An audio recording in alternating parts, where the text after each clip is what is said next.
Today I'm going to show you how to make a Japanese meat and potatoes dish without the meat, so stick around.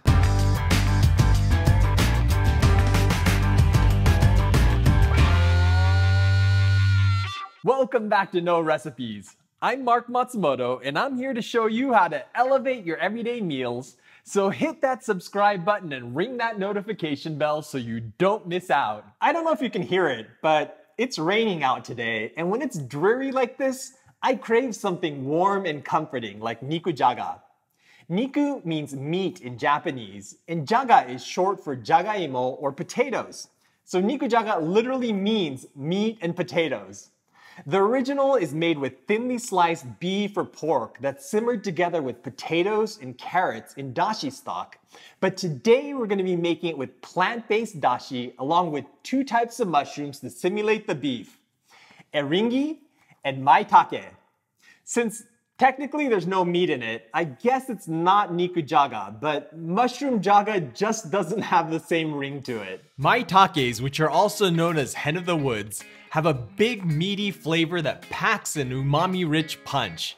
This makes them the perfect addition to plant-based stews, and as a bonus, they also contain a ridiculous amount of vitamin D. We're going to be using about 100 grams of these, and you want to look for ones with dark feathery caps and avoid any that are wet or soggy.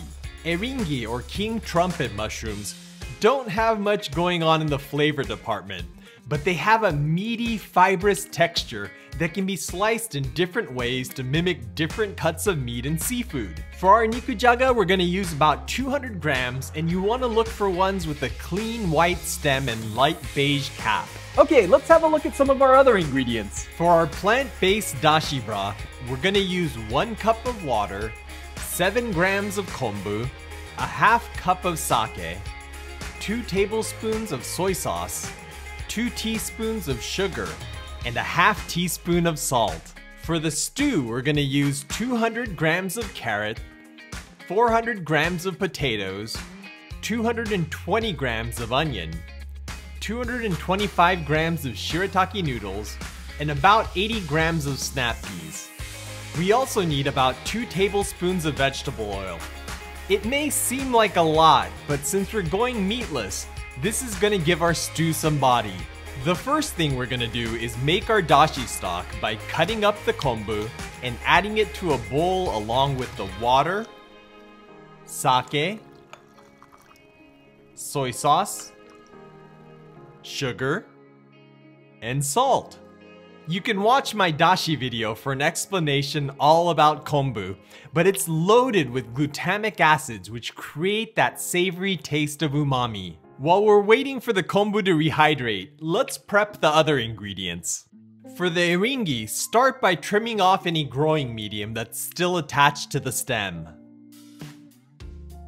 Then you want to slice the whole eryngi from cap to stem as thinly as possible. The fibers run lengthwise in these mushrooms, which is why I like to cut them like this. But if you don't slice them thinly enough, the pieces can end up a bit tough. Although slicing them whole makes for nice wide pieces, you can also cut them in half first, which makes them easier to slice. Cultured maitakes are usually very clean, so all you have to do is pull them apart into clusters. These are going to shrink quite a lot when they're cooked, so you don't want to shred them too small. Wild maitakes have great flavor, but you'll need to clean them really well because they tend to get twigs and other detritus stuck up in between the caps. For the onion, I'm just going to trim the ends off and slice it in half, which makes it super easy to peel. Then I'm going to slice the halves into 1/4 inch thick pieces. For the shirataki, you want to drain and wash them, and then I like to chop them up a bit, which keeps the noodles from getting all tangled up. I'm using traditional shirataki, but any shape of tofu shirataki works just as well. Snap peas can have tough fibrous veins running along both sides of the pod, so you can use a paring knife to cut part of the way through the pod and then peel away the veins on the opposite side. Then you can use the blade to catch the vein on the first side and peel that away as well. If your snap peas are as big as these, you'll want to slice them in half. For the carrot, I'm going to start off by peeling it. Then I'm going to trim the ends off and cut it rangiri. This is a traditional way of slicing root vegetables for stews in Japan. You do this by slicing a piece off at a 45-degree angle, rotating the carrot a quarter turn, and then slicing the next piece off at the same angle. Although the pieces may look asymmetric, they end up being about the same size and thickness, which ensures they cook through evenly. For the potatoes, we're gonna start off by peeling them. I often leave the skins on, but potatoes are traditionally never eaten unpeeled in Japan, so I'm doing it all proper like today. Then I'm gonna cut these rangiri as well. Now let's add the potatoes and carrots to a microwave-safe bowl, along with about a tablespoon of water. I'm gonna cover this with the lid, and then we're gonna par-cook these in the microwave so they cook faster in the stew. I usually microwave them at 800 watts for about 4 to 5 minutes, depending on how big I cut the vegetables. The bowl is gonna be very hot, so be sure to use oven mitts. Alright, our prep's done, so let's make the Nikujaga.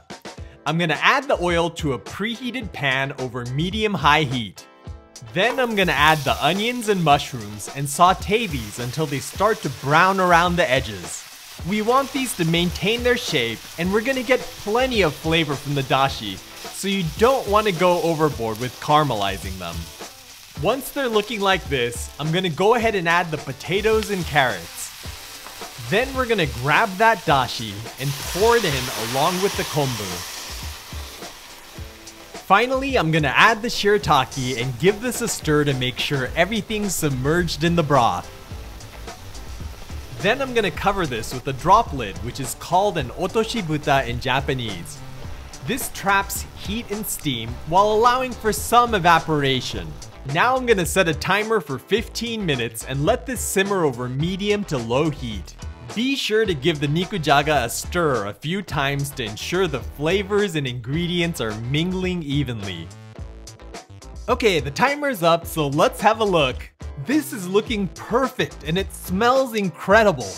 If you have the time, you'll ideally want to cover this with a normal lid and let it come down to room temperature once. This ensures the potatoes and carrots are seasoned all the way to the core. You can see how much darker the Nikujaga is looking now that it's had a chance to cool. Now we can heat this back up and top it with the snap peas. Then I'll cover the pan with the lid and steam these for about a minute. Just look at that contrast of beautiful colors, textures, and tastes. Okay, let's get this plated up. Like any stew, Nikujaga improves in taste over time, so this is a great dish to make ahead on a weekend and reheat for a weekday dinner.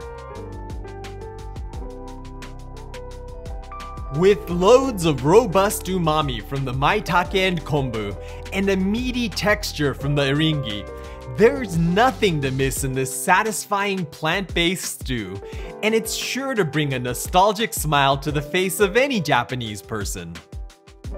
I've used the traditional medley of vegetables for Nikujaga today, but there's a lot of room for creativity here, and I often add other things like sweet potato, parsnips, or even kabocha. If you want more protein, you can also add some tofu or edamame, which is a great way to bulk this up. Nikujaga is both simple and comforting, and this version comes together in record time without skimping on taste. So I hope you'll give it a try. If you enjoyed this video, let me know you want to see more like it by giving this a big thumbs up and by sharing it with all your friends that are looking to cut back on their meat consumption.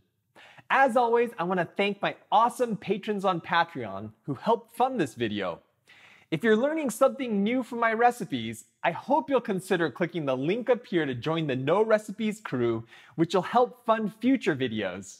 Alright, the smell of this Nikujaga has my stomach growling, so I'm gonna have a bowl for lunch. But I'll catch you in the next one. Check us out on Instagram at No Recipes.